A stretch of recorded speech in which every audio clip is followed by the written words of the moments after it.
Bonjour Pierre-Pascal Boulanger. Bonjour Adrien. Vous êtes enseignant en sciences économiques et sociales et fondateur du Printemps de l'économie, dont Xerfi Canal est partenaire et qui se tiendra du 24 au 27 mars à Paris. Alors cette année, le thème des manifestations et des débats s'intitule « Guerre et paix ». Pourquoi avoir choisi ces mots ? L'actualité nous en offre l'opportunité. L'opportunité d'un petit clin d'œil à Tolstoï, évidemment en rajoutant un S à guerre, parce qu'on assiste quand même à une multiplication de guerres.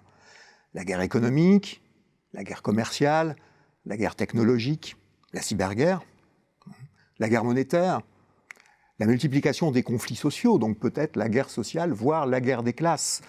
Donc forcément, on ne pouvait pas ne pas se saisir de ce thème. Puis parmi ces guerres, certaines sont nationales, certaines sont internationales. Pour beaucoup, elles sont mondiales. Donc va se poser forcément la question du niveau d'action qui serait le plus efficace pour mener les combats nécessaires pour rétablir ou pour maintenir la paix. Et puis parmi toutes ces guerres, on a les guerres pour lesquelles on a des idées qui peuvent nourrir des combats.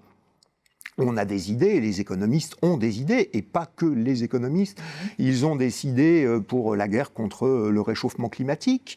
Il y a des idées pour essayer d'instaurer plus de stabilité financière, pour essayer de reconnecter un petit peu l'économie réelle et l'économie financière. Il y a des idées pour lutter contre les inégalités, pour rétablir la paix sociale. Des idées dont on pourrait d'ailleurs se demander pourquoi nombre d'entre elles tardent à être appliquées, donc où est le souci.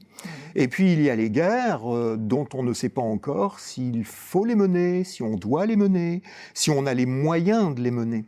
Que faire par rapport aux géants du numérique ? Alors on part d'une taxation, d'accord, on part d'une taxation, c'est bien, mais enfin c'est un peu court comme idée, parce que les géants du numérique, c'est toute l'ambiguïté du progrès.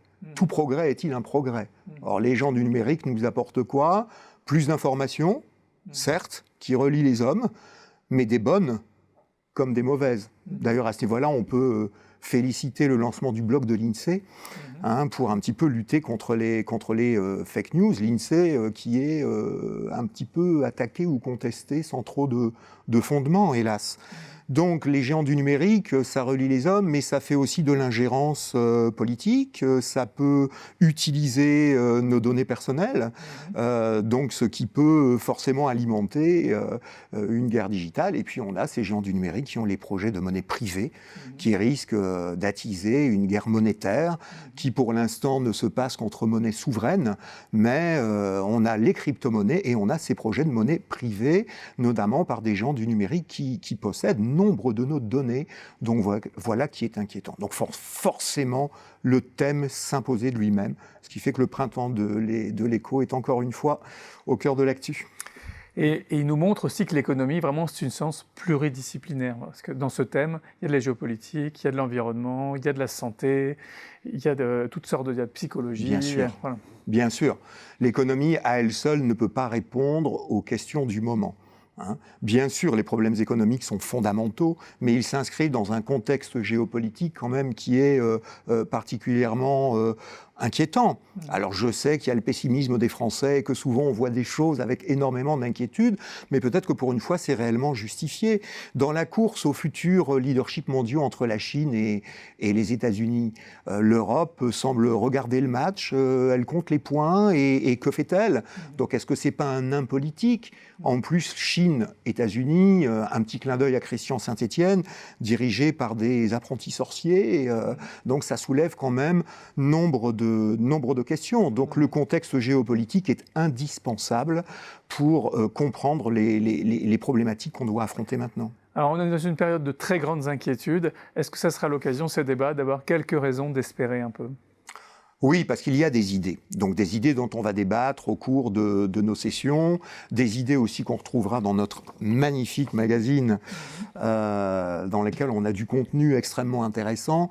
Donc bien sûr, on va débattre de solutions là où il y a des solutions, là où il y a des idées, là où il y a débat d'idées. Et on se posera la question justement pourquoi nombre d'entre elles ne sont pas forcément prises en compte.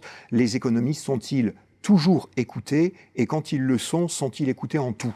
Donc c'est une question qui mérite d'être posée. Et puis on a également des solutions que l'on peut constater. On a des conflits qui ont pu être résolus ou qui sont en voie de l'être. Et là, malheureusement, c'est peut-être moins au niveau macro qu'il faut regarder, c'est plus au niveau micro, où on a des acteurs qui, face à l'impuissance peut-être de certains États ou à un manque de volonté politique, on a des acteurs de terrain qui, là sur les droits sociaux, là sur le commerce équitable, ou dans les territoires où il se passe énormément de choses pour lutter contre le réchauffement climatique. Merci beaucoup Pierre-Pascal Boulanger d'être venu nous présenter l'édition 2020 du Printemps de l'économie. Merci beaucoup de m'avoir reçu.